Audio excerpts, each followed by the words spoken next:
ہاں، سارا نے اقرار میں سر ہلایا۔ اتنے بڑے گھر میں تم اکیلی رہو گی؟ خالہ سجو نے پوچھا۔ میرے شوہر ہیں میرے ساتھ، سارا ہنس کر بولی۔ میں اکیلی کہاں ہوں گھر میں؟ خالہ کچھ کہتے کہتے اچانک رک گئی۔ اس کے چہرے کا رنگ بدلا، آنکھوں میں ایک دم خوف سے مٹ آیا۔ پتہ نہیں بی بی، سارا نے کو اتنا مناسب نہ سمجھا۔ اس کے چہرے پہ چھائے خوف کو دیکھتے ہوئے سارا نے اندازہ لگایا جیسے وہ بہت کچھ جانتے ہوئے کچھ بتانا نہیں چاہ رہی اور بتاتے ہوئے ڈرتی ہو۔ سارا نے فوراً سے بات بدل دی، اسے گھر کے کام کی تفصیل بتائی اور پیسے طے کیے۔ خالہ آج سے کام شروع کروں گی؟ ہاں بی بی، یہ کہہ کر خالہ سجو اٹھ کھڑی ہوئی۔ سارا اور سارن کو اس گھر میں آئے ہوئے 10-12 دن سے زیادہ نہیں ہوئے تھے اور اس گھر کو خریدے 2 ماہ ہو چکے تھے۔ گھر کا قبضہ لینے کے بعد سارا اور سارن نے گھر میں اپنی پسند اور ذوق کے مطابق کچھ تبدیلیاں کی تھی۔ اگرچہ مکان کی تعمیر خاصی پرانی تھی، اس میں کوئی تبدیلی محال تھی۔ دوسری صورت میں پورے مکان کو مکمل گرا کر نئے سرے سے تعمیر کرنا پڑتا، لیکن سارن کے پاس اتنی رقم نہ تھی کہ وہ اس مکان کو از سر نو تعمیر کرتا، لہٰذا اس نے چھوٹی موٹی ترمیم ہی مناسب سمجھی۔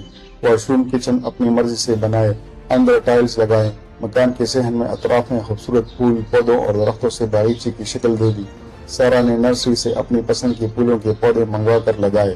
2 ماہ بعد جب وہ گھر میں منتقل ہوئی تو اس مکان کی شکل ہی بدل چکی تھی۔ 4 دیواری کے اطراف میں پھول کھل چکے تھے، سبز گھاس سے مزین لان تیار تھا۔ سارا اس مکان میں آ کر بہت خوش تھی۔ وہ اپنے پڑوس کے مکانوں سے بھی ہو آئی تھی۔ پڑوس کی خواتین بھی اس کے گھر کا چکر لگا چکی تھی۔ سب نے اس کے حسن انتخاب کو بہت سراہا۔ وہ سارا کی خوش ذوق کی تعریف کیے بنا نہ رہ سکی۔ سارا ان سب کو پسند آئی۔ سارا کو اپنے پڑوسوں میں بیگم یعقوب سب سے زیادہ پسند آئی۔ بیگم یعقوب کا نام پروین تھا۔ سارا نے انہیں پروین باجی کہنا شروع کر دیا۔ آج پروین باجی نے خالہ سجو کو اس کے پاس کام کے لیے بھیجا تھا۔ سارا خالہ سجو سے مل کر اس کے حسن اخلاق سے بہت متاثر ہوئی۔ اس نے کام بہت اچھا کیا اور پیسے بھی بہت مناسب طے کیے۔ اس گھر میں رہتے ہوئے سارا اور سارن کو 10 سے 12 دن گزر چکے تھے۔ اس دوران دونوں نے کوئی غیر معمولی بات محسوس نہیں کی۔ البتہ سارا نے یہ محسوس کیا تھا کہ جیسے ہی مکان کا ذکر آتا پروین باجی خاموش ہو جاتی۔ ایسا ہی کچھ رویہ خالہ سجو نے بھی اختیار کیا تھا۔ وہ بھی اس گھر کے بارے میں زبان کھولنے یا کچھ کہنے سے کتراتی تھی۔ یہ بات اس کے ذہن میں محفوظ ہو گئی۔ شام کو جب سارن آیا تو اس نے خالہ سجو کا تذکرہ چھیڑ دیا۔ چلو یہ اچھا ہوا کہ تمہیں اپنے مطلب کی ماں سے مل گئی، ورنہ مجھے کچھ کرنا پڑتا۔ سارن نے ساری بات سن کر مسکراتے ہوئے کہا، تم کیا کرتے بھلا؟ سارا نے اسے ترچھی نظروں سے دیکھتے ہوئے کہا، شادی کرتا اور کیا کرتا۔ سارن نے اطمینان سے جواب دیا، تمہاری دوسری بیوی اگر میری ملازمہ ہوگی تو پھر تو تم 3 شادیاں کر لو۔ سارا نے خوش ہو کر کہا، ایک میرے لیے کھانا بنائے گی اور ایک گھر کی صفائی کرے گی اور تیسری میرے پاؤں دبائے گی، پھر میرا کیا ہوگا ملکہ عالیہ؟ سارن نے اسے گہری نظروں سے دیکھتے ہوئے کہا، یہ ملکہ آپ کے لیے ہوگی، انہیں تو تمہارے قریب بھی نہیں پٹکنے دوں گی۔ سارا نے بے نیازی سے باہیں پھیلاتے ہوئے کہا، بھائی پھر میں تو شادی کرنے سے رہا، تمہیں تمہاری خالہ سجو مبارک ہو۔ سارن نے مجھے تم سے ایک بات کرنی تھی۔ خالہ سجو کے نام پر وہ چھونک کر سنجیدہ ہوتے ہوئے بولی، ہاں بولو۔ سارن پوری طرح اس کی طرف متوجہ ہو گیا۔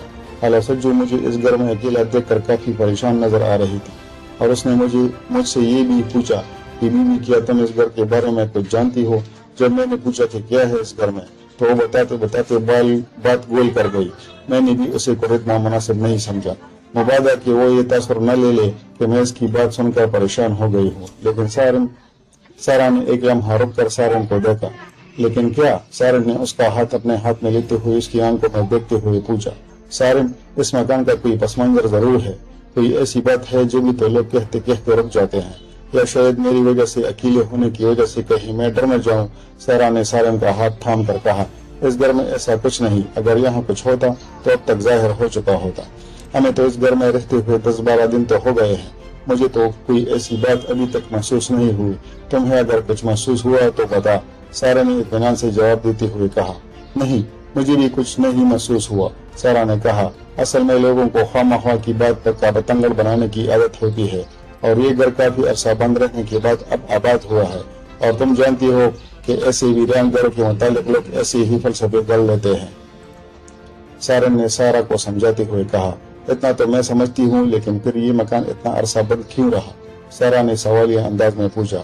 اس مکان کا مالک کافی عرصے سے کینیڈا میں مقیم ہے اور وہاں پر شادی کر رکھی ہے۔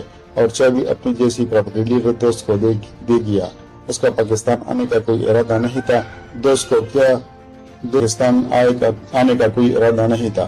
دوست کو اس کا پاکستان آنے کا کوئی ارادہ نہیں تھا۔ دوست کو کہہ دیا تھا کہ کرائے پر اٹھا دینا، بیچنا وہ چاہتا نہیں تھا۔ اس کا خیال تھا کہ اگر کینیڈا میں اس کا دل نہ لگا تو وہ واپس پاکستان آ جائے گا اور مکان آباد کر لے گا، لیکن وہ وہاں جا کر سیٹ ہو گیا۔ لیکن ادھر یہ مکان کرائے پر نہ اٹھ سکا۔ لیکن کیوں؟ سارا نے پوچھا۔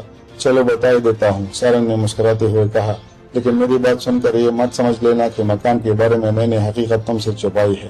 دراصل پراپرٹی ڈیلر نے تو ہر ممکن ہمیں اندھیرے میں رکھنے کی کوشش کی، لیکن اس نے جو مکان کی قیمت بتائی اس نے مجھے چونکا دیا تھا۔ اس مکان کی قیمت اس وقت 30 سے 35 لاکھ کے قریب، لیکن مجھے اس نے صرف 10 لاکھ میں دیا۔ مجھے شبہ ہوا کہ کہیں پراپرٹی ڈیلر میرے ساتھ کوئی دھوکہ تو نہیں کر رہا، کہیں کاغذات تو جعلی نہیں۔ جب میں نے اسے اپنے شبے کا اظہار کیا اور مکان خریدنے کا ارادہ ملتوی کرنے کا کہا تو اس کے چہرے کا رنگ بدل گیا۔ یوں پارٹی کو ہاتھ سے نکلتا دیکھ کر وہ پریشان ہو گیا۔ اس کو پریشان دیکھ کر میرا شک یقین میں بدل گیا۔ مکان کے کاغذات ضرور جعلی ہے۔ اس نے مجھے یقین دلانے کی ہر ممکن کوشش کی۔ اس نے کہا کہ وہ کاغذات کی تصدیق ہر طرح سے کرانے کے لیے تیار ہے۔ میں نے اپنے طور پر اپنے دوست جبار ناصر کو کہا، جو کرائم رپورٹر سے وسیع تعلق رکھتا ہے۔ اس نے چند دنوں میں کاغذات کی اصلی ہونے کی تصدیق کروا دی، لیکن وہ بھی پریشان تھا کہ 30 لاکھ کی مالیت کی بجائے وہ 10 لاکھ میں دینے کے لیے کیسے تیار ہو گیا۔ ہم دونوں سنجیدگی سے اس سے بات کی اور دھمکی دی کہ اگر اس نے مکان اتنا سستا بیچنے کی وجہ نہ بتائی تو ہم ہرگز یہ مکان ہم نہ خریدیں گے۔ اس نے جواب میں کہا، میں سب گزرتا ہوں، لیکن آپ وعدہ کریں کہ آپ سودا کینسل نہیں کریں گے۔ میں نے یہ جانے بغیر کہ اس کہانی کے پیچھے راز کیا ہے وعدہ کر لیا۔ سر جی، آپ بھوت پریت سے تو نہیں ڈرتے؟ اس نے ہماری یقین دہانی کرانے کے بعد کہا۔ ارے نہیں یار، میں ایسی چیزوں سے نہیں ڈرتا۔ میری بات سن کر اسے حوصلہ ہوا۔ سر، اس گھر میں کسی چیز کا اثر ہے۔ پہل مجھے بھی اندازہ نہ ہوا۔ جب کوئی کرایہ دار مکان کرائے پر لیتا، کچھ دن رہ کر وہ مکان چھوڑ جاتا۔ پتہ نہیں ایسا کیا تھا مکان کے اندر، اس بارے میں کوئی بتاتا بھی نہیں تھا۔ یہاں تک کہ 15 کے قریب پارٹیوں نے یہ مکان کرائے پر لیا، لیکن کوئی 10 دن رہا، کوئی 1 ہفتہ تو کوئی محض 2-4 دن۔ میں نے سب سے پوچھا کیا ہے، وجہ کیا ہے؟ کوئی بھی اس مکان کے اندر ان کے ساتھ کیا واقعہ پیش آیا نہ بتاتا۔ بنا کوئی جواز پیش کیے چابی میرے حوالے کر کے چلے جاتے۔ میں بہت پریشان ہوا، ساری صورتحال مالک مکان کو بتا دی۔ اس نے پھر مجھے کہا، جیسے تیسے کر کے مکان کو بیچ دو۔ میں نے کچھ پارٹیوں کے ساتھ ڈیلنگ بھی کی، لیکن وہ بھی بنا بتائے ڈیل کینسل کر کے چلتے بنے۔ پھر جب آپ نے رابطہ کیا، اس وقت میں بھی بری طرح پریشان ہو چکا تھا، اس لیے آپ کو 10 لاکھ میں یہ آفر کی، کیونکہ میں ہر ممکن اس مکان سے جان چھڑانا چاہتا تھا۔ آپ نے بھی جب اس کی مارکیٹ کے مطابق اتنی کم قیمت میں آفر کی سنی تو آپ بھی پریشان ہو گئے۔ آپ نے بھی تصدیق کرائی، کاغذات کی، لیکن یہاں صرف مکان کے اندرونی کوئی وجہ نہ تھی، اس کی حقیقت آج تک کوئی نہیں بتا سکا۔ اب ساری صورتحال آپ کے سامنے ہے۔ اپنی بات مکمل کر کے اس نے مانی طرف نظروں سے مجھے دیکھا۔ میں نے کہا، نہیں، اب کوئی مسئلہ نہیں، میں جانوں اور میرا کام، اگر کوئی گڑبڑ ہے بھی تو میں نمٹ لوں گا۔ ویسے تو بظاہر کسی نے مکان کے آصف زدہ ہونے کے بارے میں تو کچھ نہیں بتایا۔ نہیں سر، اس مکان کے بارے میں کسی نے یہ بیان نہیں دیا کہ یہ مکان آصف زدہ ہے۔ اس نے مجھے اس مکان کے آصف زدہ ہونے کے بارے کوئی گارنٹی نہیں دی، اور نہ ہی کوئی چشمدید اس مکان کے آصف زدہ ہونے کا گواہ تھا۔ تو سارا نے اس کی زبانی سب کچھ سن لینے کے بعد میں نے اللہ کا نام لے کر یہ خرید لیا۔ یوں سمجھو کہ یہ مکان ہمیں مفت میں ہی ملا ہے۔ اگر ہم اس کو استعمال کر کے بعد میں اگر بیچ بھی دے تو ہمیں پھر بھی 20-25 لاکھ کا منافع دے ہی جائے گا۔ اب تم دل میں کوئی وہم نہ پالو، اس گھر میں کچھ نہیں، اور خالہ سجو کی باتوں کو اتنا سیریس نہیں لو، کہیں وہ تم کو بہکا نہ دے۔ سارن نے شبہ ظاہر کیا، وہ فکر مند تھا۔ نہیں سارن، میں بہکنے والوں میں سے نہیں ہوں، میرا یقین بہت پختہ ہے۔